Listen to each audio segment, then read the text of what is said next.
8 de la mañana, 23 minutos, 13 grados la temperatura a esta hora. Hace algunos días atrás, algunas horas en realidad, estábamos hablando sobre el cierre del podríamos decir, la primera etapa del llamado a cincuentones, que determinó que en un número de 17.492 hubiera decisión por parte de estos cincuentones, luego de realizar las consultas pertinentes en el BPS, se bajaran de las AFAPs. De ese universo de más de 70.000 personas que tenían derecho a pedir asesoramiento, se presentó una cantidad importante, 46.339. Pero quedan muchas preguntas. ¿Por qué de 70.000, 43? Si es que también existe la posibilidad de que haya gente que se asesore por otros medios, de que no se haya llegado a todo el universo que involucraba el tema de cincuentones, y sobre las etapas que se vienen, porque ahora hay que estar atentos a los nuevos plazos que se empiezan a dar, es que vamos a hablar con el director del BPS en representación de los trabajadores, Ramón Ruiz, que nos visita nuevamente en Arriba Gente. ¿Qué tal, Ramón? Un placer, ¿eh? Bueno, muchísimas gracias por la invitación, y para nosotros también siempre es un gusto estar en este programa, porque justamente el tema que hoy estamos hablando, durante mucho tiempo nosotros vinimos a explicar por qué teníamos que encontrar una solución para la gente que era perjudicada por las AFAP. Y bueno, y ahora que ya tenemos una ley, que logramos, que conquistamos esa ley, creo que corresponde, así como veníamos a reclamar, ahora corresponde venir a informar sobre cómo marcha esta norma que comenzó ya hace más de un año, y que el 1 de abril, como tú decías, se cumple la primera etapa. En ese momento, los que eran mayores de 50 años, en abril del 2016, la ley salió 2 años después, porque la ley salió en el 2017, a fines del 2017, pero los que cumplían 50 años o más a partir del 2016 son los que están comprendidos en esta ley. Y bueno, y por supuesto que hubo un cronograma, porque aquellos que hoy tienen 50, que en ese momento tenían 50 años, van a venir a jubilarse al BPS quizás dentro de 10, 12 años. Entonces correspondía, o era mejor, que aquellos que estuvieran más ansiosos, que estuvieran más preocupados, más cerca de la jubilación, fueran los primeros que se vinieran a asesorar.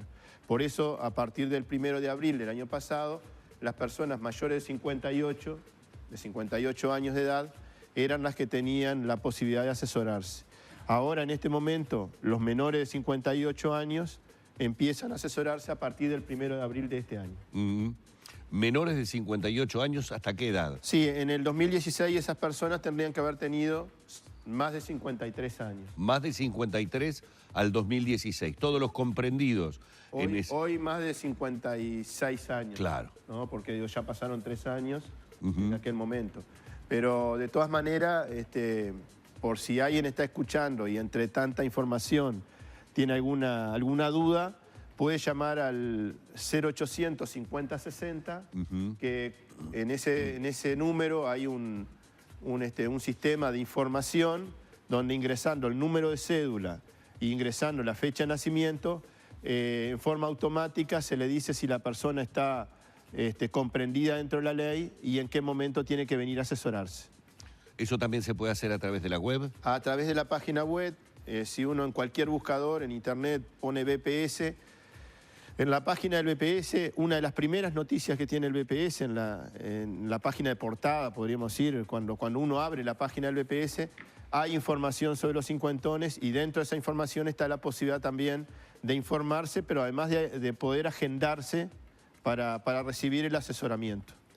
Ramón, del primer grupo, digamos, de cincuentones que quedó habilitado por la ley a realizar el cambio correspondiente, ¿ustedes quedaron conformes en cuanto al número que efectivamente dio el paso de pasar de un régimen al otro?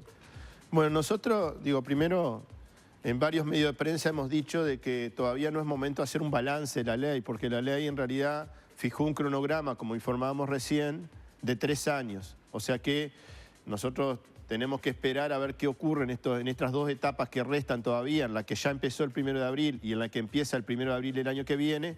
Por ejemplo, va a haber 42 personas un poco más de 42.000 personas, perdón.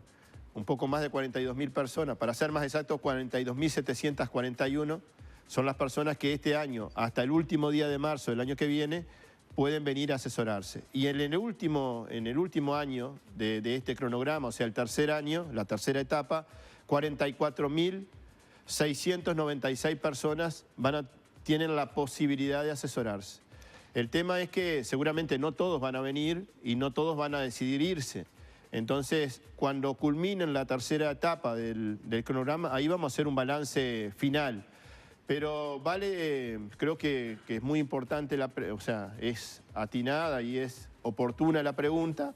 Podemos decir de que a esta altura de la implementación de la ley se están cumpliendo más o menos con las expectativas que teníamos. Porque primero, quiero decir, varias veces cuando me preguntaban acá cuántas personas seguramente se podrían desafiliar, nosotros decíamos entre 30 y 40.000 personas seguramente van a ser las que van a optar por volver al Banco de Previsión Social. Por suerte hay archivos de entrevistas donde nos hicieron esa pregunta. Era un pronóstico en ese momento. Si en el primer año ya llegamos prácticamente a la mitad de lo que nosotros habíamos pronosticado. 17.500. Ahí está. Pensamos que en estos 2 años seguramente vamos a andar en el entorno, porque eso tenía un margen de error, por algo decíamos entre 30 y 40.000. Entonces me parece que a esta altura podríamos decir que se están cumpliendo más o menos las expectativas que nosotros nos hacíamos con la ley. Por otro lado, ya no la representación de los trabajadores, sino el Banco de Previsión Social, cuando hizo el simulador, después de conocida la ley, hizo una proyección, hizo una estimación de que seguramente iban a venir al BPS a desafiliarse entre 18.000 y 43.000 personas. O sea, el rango que hizo el BPS fue con un piso más bajo que el que nosotros decíamos y con un techo más alto. Este rango, al ser más amplio, digamos, también está dentro de lo que el BPS como institución, digamos, previó. Nosotros ahí, digo, el BPS, si se quiere, ya con 1.000 afiliados más, ya estaría dentro del piso que estableció el BPS, ¿no? ¿En qué se vieron beneficiados aquellos que se bajaron de las AFAPs? Bueno, en primer lugar, un poco como creo que estamos viendo imágenes de las movilizaciones, lo que nosotros detectamos cuando empezaron a venir los primeros cincuentones a buscar su jubilación al BPS, cuando vinieron a iniciar el trámite jubilatorio y se comparaban con alguien que no había sido obligado a estar afiliado a una AFAP, las diferencias podían ser de hasta un 30%, algunos un 32% de diferencia entre lo que cobraba una persona de jubilación estando solamente en el BPS comparado con una persona que iba a recibir la jubilación por el sistema mixto, o sea, una parte por el BPS y la otra parte por la FAP. Seguramente a cada persona que concurrió a asesorarse le dio a cada uno, según la casuística, una diferencia diferente. Pero en promedio. Y no tenemos esa información. Porque hubo un poco un desencanto al principio de que era menos de lo esperado, ese porcentaje, digamos, que iban a recuperar bajando de las AFAPs cuando se jubilaron. No, digo, o sea, hay de todo, ¿no? O sea, hay gente que quizás hizo una expectativa de que iba a tener un 30%, pero nosotros dijimos, reciente incluso lo informaba, hasta un 30%, pero había personas que de repente, porque depende de la cantidad de años que aportaron a la FAP, cuándo fueron obligados a estar afiliados, depende del salario que tienen esas personas y cuánto, porque no es lo mismo la capacidad de ahorro de una persona de un salario alto que de un salario medio alto. Entonces, según el ahorro que tenía la cuenta individual, podía ser diferente, el porcentaje podía ser más bajo del 30%. Y además recordemos que cuando se discutió y se analizó en el Parlamento digamos, la ley definitiva, no fue como nosotros queríamos, que era reconocer el 100% de la diferencia, sino que se reconoció hasta el 90% de la diferencia que hubiesen tenido esos trabajadores si se hubiesen jubilado solo por el BPS. Y esto puede ser que alguno que esperaba tener un 30% de diferencia tuvo menos diferencia porque finalmente la ley no le reconoció el 100% de la diferencia. Pero bueno, es parte también de una negociación. Creo que está bien hacer un balance cuantitativo de esta ley, pero también creo que es importante hacer un balance cualitativo. ¿En qué situación se discutió la ley? ¿Cuál fue el punto de partida de la discusión? Yo recuerdo que referentes, autoridades de gobierno dijeron que este tema no estaba en la agenda del gobierno. Recuerdo que durante muchos meses estuvimos movilizados y no teníamos una respuesta. Y bueno, y que fue todo un proceso y que costó, y el hecho de haber logrado esa ley me parece que fue un avance muy importante, aún reconociendo de que no era exactamente lo que nosotros planteábamos, ¿no? ¿Hay casos que hubo que pagar para desafiliarse de las AFAPs? Es la pregunta de un televidente que ha llegado a producción. Sí, podríamos decir que la gente paga por volver al Banco de Previsión Social. O sea, eso no va a ser... ¿En todos los casos o en algunos casos? Seguramente eso no va a ser noticia, porque en estos últimos días nosotros fuimos los que difundimos este informe. Podríamos haber informado una parte y no todo el informe. Pero nos parece importante que la gente sepa de que de 70.000 personas se presentaron un 66% y de ese 66% aproximadamente un 40% decidió salir. Porque nosotros creemos que la información tiene que ser lo más transparente posible. ¿Pero por qué hay que pagar para salirse de las AFAPs? Las dos preguntas. Primero, ¿por qué hay que pagar? Porque en el sistema mixto una persona está obligada a estar afiliada a las AFAP si gana más de 57.846 pesos. Y después no está obligado, o sea, los aportes son voluntarios por encima de 173.000 pesos en el sistema mixto. O sea, una persona si gana 200.000 pesos, hasta 57.000 pesos aporta al BPS, de 57.000 pesos a 173 aporta a la FAP. Obligatoriamente. Obligatoriamente en los dos casos. Y por encima de 173.000 pesos, estoy redondeando porque en realidad... Los saldos de diferencia, digamos. Ahí está, por encima, si esa persona ganaba 200.000 pesos, entre 173 y 200.000 pesos, el aporte es voluntario. Quiere decir que por ese tramo, digamos, no aporta a la Seguridad Social, no aporta al BPS ni aporta a la FAP. Ese aporte, la persona se queda con ese aporte, ¿no? Entonces, pero si vuelve al Banco de Previsión Social, en el sistema solidario, uno tiene que aportar por todo el salario. Entonces, cuando estuve en el sistema mixto, aporté solo hasta 173. Cuando vuelvo al sistema solidario, tengo que aportar por todo mi salario. Si quiero cobrar la jubilación que paga el sistema solidario, tengo que aportar por todo el salario. Hay un remanente de aporte que se tiene que hacer y se reliquida cuando la persona pasa. Exactamente, porque ahí en realidad son aportes no realizados. Son casos muy excepcionales, ¿no? Yo te diría ¿Cuántos son los? Muy pocos los casos. En el informe está de que casi la mitad de los que se desafiliaron tuvieron que firmar convenio para pagar. No todas las deuda está mal dicho. No todos esos convenios. La mitad de los 17.500, la verdad que los felicito, ¿no? La verdad que le mando una felicitación a todos ellos. Por eso decía yo que el titular podría ser: la gente paga para volver al BPS, como dice un colega del directorio, ¿no? No, me sorprende la cifra, pensé que eran casos bastante inferiores. No, en el informe yo... De todas maneras, la ecuación le sirve más pagar y volver al BPS que quedarse en el otro sistema. Porque la diferencia es tan grande que aún pagando la deuda, uno termina de pagar la deuda y la jubilación va a ser para toda la vida.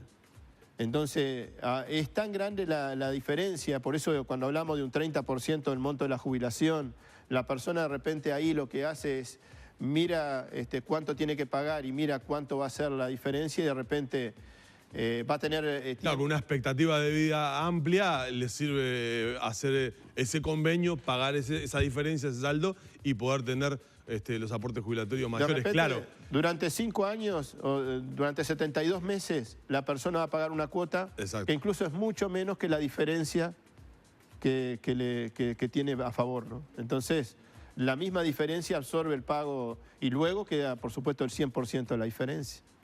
Entonces, ahí tenemos un tema. Yo quería agregar algo, si me permite. ¿Cómo no? Cuando decía que se puede hacer una evaluación desde el punto de vista cuantitativo, pero hay que hacerla también desde el punto de vista cualitativo y desde el punto de vista de lo que genera esta ley, tenemos que decir que hay un cambio muy importante para estos cincuentones. Estos cincuentones fueron obligados a estar afiliados a la FAP. O sea que no tenían ninguna posibilidad de elegir, de optar. No tenían ninguna posibilidad de salir del sistema mixto. Esta ley le dio un derecho, el derecho a poder elegir entre el sistema mixto y el sistema solidario del BPS. Y creo que eso es un avance, que es una conquista muy importante, porque antes nadie podía salir de la FAP y volver al BPS. Ahora, con esta ley, se le da la posibilidad a esta persona de que pueda optar. Y nosotros decíamos también de que, y lo decía el secretario general del PICNT en varias de las intervenciones que tuvo en la campaña hacia esta ley, decía, esta propuesta de los trabajadores es abrir una ventana democrática para que la gente pueda salir del sistema mixto y volver al Banco de Previsión Social. Que más de 17.000 personas hayan tenido esa posibilidad nos parece que es sumamente importante. Y lo otro que queríamos decir también es que sobre el tema de la cantidad de gente que no vino, conversando con uno de los directores del BPS, con uno de nuestros compañeros del directorio, me decía, esta es una, y comparto por supuesto, esta es una población muy informada.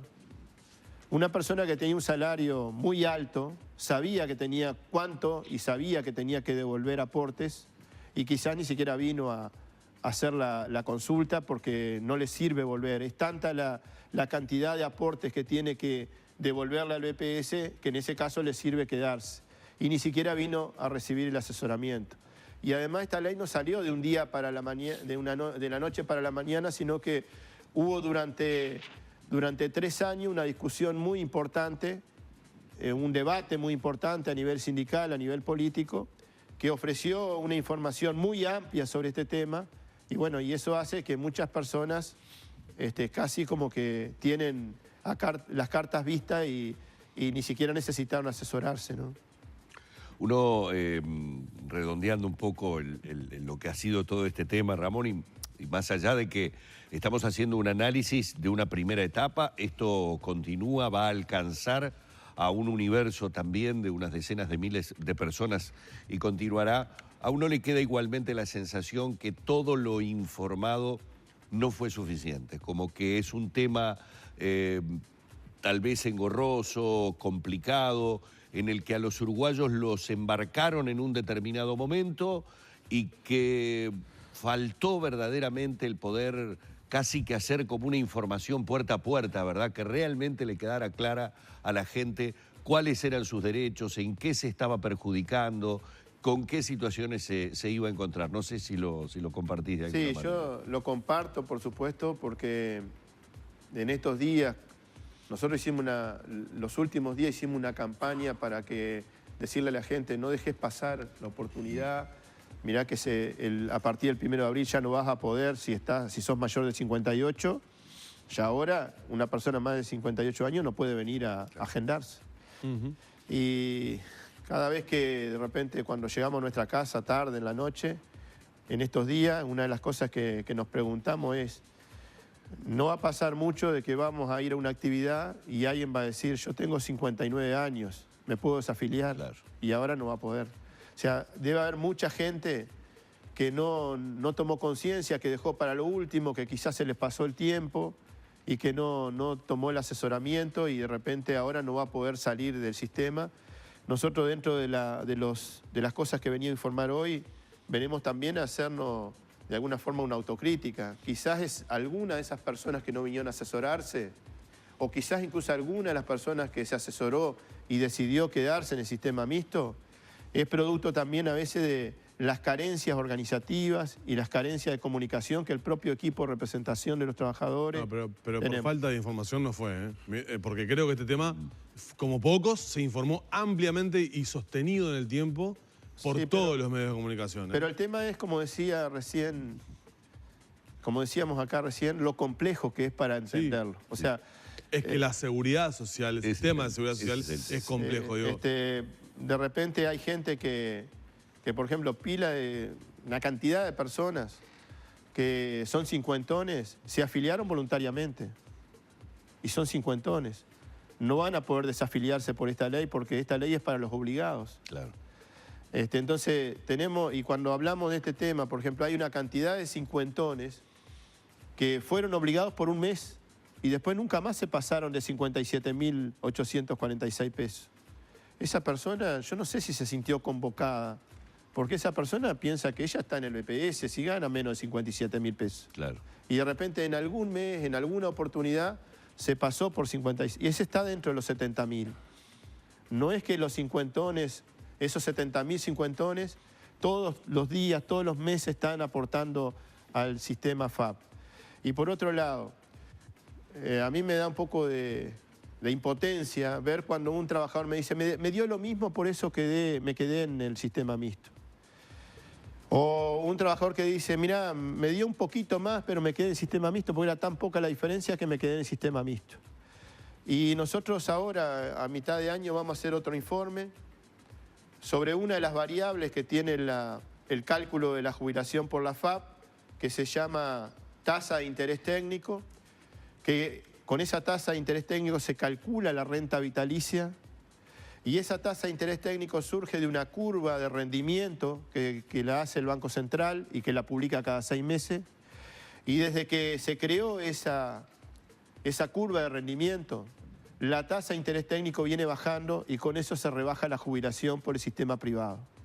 Entonces, si yo tenía una pequeña diferencia o me daba igual, de repente, ahora, a partir del cambio de este indicador que lo controla el mercado de inversiones, digamos, la cartera de inversiones que tienen las AFAP, digamos, puede cambiar de acuerdo a lo que pasa con esos aspectos que tiene este sistema. En forma acumulada, desde que se creó hasta diciembre del año pasado, era un 11% menos el impacto que tenía la jubilación por el sistema mixto, o por el sistema FAP, para ser más concreto, por el pilar de ahorro individual. Y lo que estamos haciendo un seguimiento de esa curva de rendimiento y podemos decir que para este semestre va a seguir bajando. Entonces, ¿y esto cómo hago para explicarle al televidente que me está escuchando, que quizás es una trabajadora que está apurada porque tiene que irse dentro de un rato para el trabajo? ¿Cómo hago para explicarle que hay una curva de rendimiento que cambia de acuerdo a las inversiones que hacen las AFAP, que esa curva de rendimiento es de donde surge la tasa de interés técnico que se le va a aplicar en el momento de calcularle la jubilación por el sistema de capitalización individual? Miren todo lo complejo que es. Claro. O sea, su recomendación es, ante la igualdad, mejor el BPS. Yo te digo, frente a cualquier situación, el BPS es más seguro que el sistema privado. Porque el BPS uno tiene una ley que está bien claro cómo se va a jubilar y qué cosas va a tener en cuenta. En el sistema privado depende de cuánto ahorré, depende de la comisión que me cobran, depende de la rentabilidad que obtienen las AFAP, depende de la tasa de interés técnico que me apliquen en el momento de jubilarme y depende de la esperanza de vida que tengo en el momento de la jubilación. Si alguien me puede decir con cuánto me voy a jubilar después de tener en cuenta todas esas variables, tendríamos que darle el premio Nobel de Economía. Entonces, creo que frente a la incertidumbre que ofrece el sistema privado, lo mejor es la seguridad que te brinda el Banco de Previsión Social. Y en esta etapa, que empieza ahora, las diferencias van a ser menores, porque estas personas están más lejos de la jubilación, entonces en la simulación Tienen mayor ingreso. tienen más tiempo para seguir aportando a la FAP. Pero la incertidumbre no se elimina y por lo tanto a estos cincuentones que van a venir en estas dos etapas, le digo que se informen bien, que lo mediten bien, porque ustedes hace pocos días difundieron un informe de la OIT que dice que el 60% de los países que privatizaron han revertido la privatización, porque no ha funcionado. Y si no ha funcionado en esos países, difícilmente va a funcionar en Uruguay. Por eso creo que en estos 2 años que restan, las personas van a tener que pensar muy bien lo que hacen, porque creo que el sistema privado no ofrece garantías. Lo siento mucho por los defensores de este sistema, pero nadie le puede dar las garantías a un trabajador de que se va a jubilar bien. Y por otro lado, es un sistema de lucro, ¿no? Una cosa que tiene esta ley una cosa que tiene esta ley es que desde que se aprobó la ley se viene rebajando la comisión que cobran las AFAP. ¿Por qué? Las AFAP privadas. Porque cuando se aprobó la ley, las AFAP privadas cobraban un 180% más de lo que cobraba República AFAP de comisión. Y esa comisión se va a ir rebajando hasta llegar a un 50% por encima de lo que cobra República AFAP. Y eso también hay que poner a la hora de evaluar la ley 19.590. Muy bien, Ramón, ha quedado más que claro. Una vez más, un placer haberte tenido aquí en la mañana de Arriba Gente y muchas gracias por estos minutos. Yo les agradezco mucho. Esta noche vamos a estar en el teatro del Sindicato La Aguja, porque el Sindicato La Aguja tiene un teatro. Sí, sí. A vos que te gusta el teatro. Lo conozco, sí. Bueno, vamos a estar ahí dando una charla para un conjunto de sindicatos informando sobre estos temas de seguridad. Allí en la calle Río Negro, entre Soriano, Creo y Maldonado, para quienes quieran ir a participar. A la hora 18. Ramón Ruiz, director del BPS en representación de los trabajadores, estuvo con nosotros en la mañana de Arriba Gente.